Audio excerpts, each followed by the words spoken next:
Okay guys, nanguphethu ngathi ke mangivuka ekseni, okay umnyango uvuliwe njengayizolo. Ngiqala ukuthi hawo kwenzakalani yabo. Okay fine, ngivuke ngiqoqa into zami ngihambe ngiyolala. And then mangifika endlini akekho ushile inote ukuthi ushiye inote imali engaku 2500 washiye inote bese wabhala ukuthi go buy anything yabo for yourself, balile kanjalo. Awu ngimfonele athi kanjena, oh yeah baby unjani, ngiyaxolisa engivene ngahamba ngibiziwe ekhaya ngithi ekhaya ingakubo vele libode but ubiziwe emsebenzini njani ngixela ukuthi hawu okay ngicela ukuthi ngidlalele nomuzi for only for 2 days yabo. I'm gonna come back baby, ngicela ungadlula umzi wami, ngicela into ngenzele show ngazo ukuthi uhlala ukhile erondeni, ube safe and ngabo 6 uvala amagate baby, ngaphumi umhlalele ungadlula umzi wami, ngizobuya sithandwa sami. Stupid. It's okay, no problem. Bese ngempela ngivuka ekseni ngithatha imali, bona imali jakhethwe ngikulezo guys, ngithi ubumanqanda all sort of cereal, ayikho into engekho yezwa, ngiyibala ntoni na. Okay fine, lapho kumina ukuthi ngiyapheka noma ngiya-order, ngithi ngayinyoka ngizo-order mind you ke ngaze ngayiva impilo kanje, ngisuwele emakhaya ngazi lutho. Okay fine, ngi-order ko-McD nga-order into noma ngizozenzani. Okay fine, ngadla kwathi sokuletha inyana wafona ukugaya wathi ngisacela ukuthi e-bathroom ungakhiyi yabo, ungakhiyi e-bathroom either ugezile noma ugezanga, but ngicela ukuthi uqeda ukusebenzisa e-bathroom uze ungawuvala umnyango yabo. And guys ngendlela engikhathele ngayo ngathi bengihlabula yabo. Manje ngiyazibuza ukuthi why wonke ama-instruction engiwatshwe nayo anginayo imibuzo, noma nginayo vele kube nje udwalala yabo. Okay,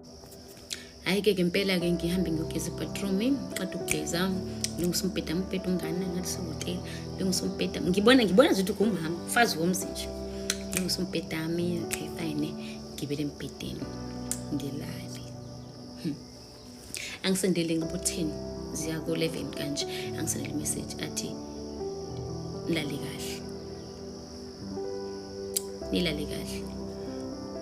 Okay ngiyabonga baby yabo. Ngicabanga ukuthi vele guys nani niyazimuza ukuthi mana couples you've got that goals or whatever, mhlawumbe ukuthi uzobuma wengane yami njani ingane yami njani, although ungamithanga yabo, lokhu sihlangisa ukuthi babakhe yabo. So ngicuma mhlawumbe into ezikanjalo ukuthi sihlale kahle nabantu no baby lo sesiswini ngokwengekho. Ngilale ngempela kuthi ngabo 12 and ngizumeka la ziyakuza ku 11 ziya ku 12 nje, sibheke kanje ku 12 ngo 10 minutes kanje ngithi zwi ubuthongo obumnandi yabo, ubuthongo obumnandi. And then emveni kokuthi ubuthongo obumnandi ngizove ngathi ngiyashiselwa kancinci, mase ngathi ngiyasho ukuthi umoya. Guys angani ngikuboneni mongena ezitolo uyongena ngale ma-fridge la kwenyama la kubanda khona, isitolo vele kuyabanda nakhona nama-fridge ayaba vele kubanda ngathi usemoshwari yabo. Hayi ubuzwa ke lo moya wami lo ke sokwazi kwabo wamphela ngalendlela, ngubuza umoya ngicabanga ukuthi vele mhlambe vele kuyabanda kule ndawo yabo. Sengicabanga ekuseni ukuthi mhlambe vele kuyabanda kule ndawo, ngoba ngiyazi umoya wami lo kuva ebusuku, ngicabanga mhlambe vele kuyabanda ebusuku kule ndawo. Okay fine, nguza umoya, manguza umoya nguza about 15 minutes yabo, 15 minutes or less because maximum of 15 minutes kuphele kanjalo ukuthi thuleke nje. Hayi ngisazumeyile mangivuye ekseni ngaze kaphuma ngabo 11 basemini guys, ngiphuma lapho ngilale early. Ngika-understand manje ukuthi yini engenza ukuthi ngilale early kodwa futhi ngivuke late kanje. Mangivuka late ngikhathele kunzima ngisho ukusukuma embedeni. Yes, in the bathroom guys, in the bathroom ngithi ngikuba e-bathroom kuyabonakala nje la phansi ngazi ukuthi ukubone guys yo I've been through a lot. Ukubone inyoka, I mean not inyoka, snail, umnenke labo uhamba khona, ngicabanga ukuthi ukubona kuba nomaka bengathi khona into ecubezelayo, but lapha mikhona isidudle yabona ukuthi bihamba la lento le isidudle ngabo. Not me thinking ba mhlawumbe izola ngisulanga mangiqeda ukugeza, ngoba ngageza ngalo suku lelo agcina ngigezile, ngicabanga ukuthi hayi mhlawumbe ngisulanga mangiqeda ukugeza. Hayi okay fine, ngimopha lonto leyo, umfana angabuyi bethi uzobuya wathi for 2 days kube usuku losibini kwenzeka the same thing guys ngizosana kushesha isitori kwenzeka the same thing and athi aphinda phone futhi athi ngilale kanjani ngithi ngilale kahle athi ngiziva kanjani ngathi mina ngikhathele athi no baby ngizokufakela imali go get some energies tontontontontontonton ngifakele 500 hayi ngihamba ngempela ngithenga energy ama energy awana ama energy ngabo ama ngi-understand ngifuna ama energy ayi okay fine thenga ama energy ngiphoze kube usuku landelayo kwenzeke the same thing and then ke okay ngosuku lesithathu la khona kumele ngabuya buya because uthi ngicela ngimsalele nomuzi for 2 days ngosuku lesithathu la kumele khona ngabuya buya yeah akatholakala wafaka i-message ntambama wafaka i-message wathi baby I'm sorry for inconvenience I won't be able to come back tomorrow blah blah blah blah blah blah blah blah yabo sine induction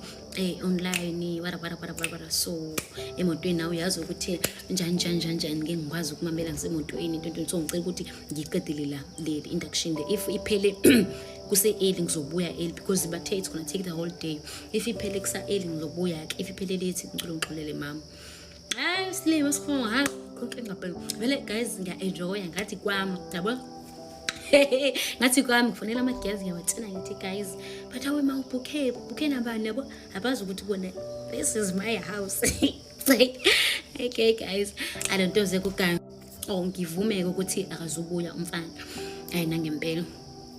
hayi ke lidlula usuku kwenzeka the same thing like into but as usuku lidlula ngibuya ngikhathele more than yesterday ngiphinde liqhubeke so ngiphinde yabo kwazothi ngalolu lesithathu angazosho uvuya embedeni ngikhathele nginebethoni ngikhathele ngihlale phansi mangihlala phansi ngifuna umngane wami ngimchazele athena ngimchazele umngane wami ukuthi hayibo nginenkinga kanjena kumnandi emzini nami la ngihleli khona kodwa manje kunezinto nje engazi understand sama red flag kodwa vele ke umfana ungakamjwayi guys lo mfana ngilalela mangithi ngihamba isikhathi esithile kodwa sengimtakela kwakhe kodwa ngizange yabo okay ke athi umngane nami mina noSiphelo ayikho into engayisho kodwa ngiyamsola ugayi ukuthi ukanjena kanje kodwa wena uma ukuthi uyambona because uyamazi umuntu wakho uma ukuthi uyambona akho nkinga hayi ngibasele ngithi cha sibiqalile amantombazane mhlawumbe ngidlela umuna njani nabo ngithi my okay ngivene ngiphume ngene ngibona ukuthi hayi lo asengithi uzokhuluma naye serious because mase ayikho into engayithola imali uyayifaka ngikhambe ngemoli ngithenga whatever wana buy yabo ngiyakutshena wona wave wenani ngiyafaka online ngifake ngikhamisela abantu funa ama wave ama order hayi okay ngiqale ngimsonto umngane nami sengimsonto umngane nami angisakhula khuluma noma sengipostile senginokumhide because ngikhuluma into engaziqonda yabo ngiyacekela kupheleke ukuthi kube usuku lesi4 angabuyi kube usuku lesi5 abuye uyacabanga ukuthi mina ngangibhukhela ukuthi ngilale nalenyoka ngalendlela for 2 days kodwa nga end up ku 5 days let me say 4 days because ngosuku lesi5 wafika ugayi afika ingalindelanga kuseni ngase ngazi ukuthi ayishuda afike namhlanje akafika but kangiyazi ukuthi kange ngishiye zazibili becu lapha kulwamzilwaya ngishiye izibili boku ezingaka ngihambe ungafi hayi ngempela and lokho ufakile usuku nosuku imali uyafa sometimes lokhu lo 4 days sometimes bengaba engangifonelanga engangibhalanga message ngapha ngibone ngemali mhlambe 1000 ngithi hawe ma ngithanda noma yini engifuna okay afike ngosuku lesi5 mayifika ngosuku isikhathi isikhathi siyaphela guys but bengaqona ukwenza part 3 but it's fine ngizama ukuba fast okay mayifika ngosuku lesi5 it was Saturday mayifika if angiphazama sazi but yathi kungaba weekend okuzoba weekend mayifika ugayo afike hamba ngemoto yakhe ke vele ke jabula nango baby thatha into yakho hamba ngemvulele egate angene yabo mengena angake the first thing ayenza mangena endlini wagijimela erondweni wayuthi nxantshi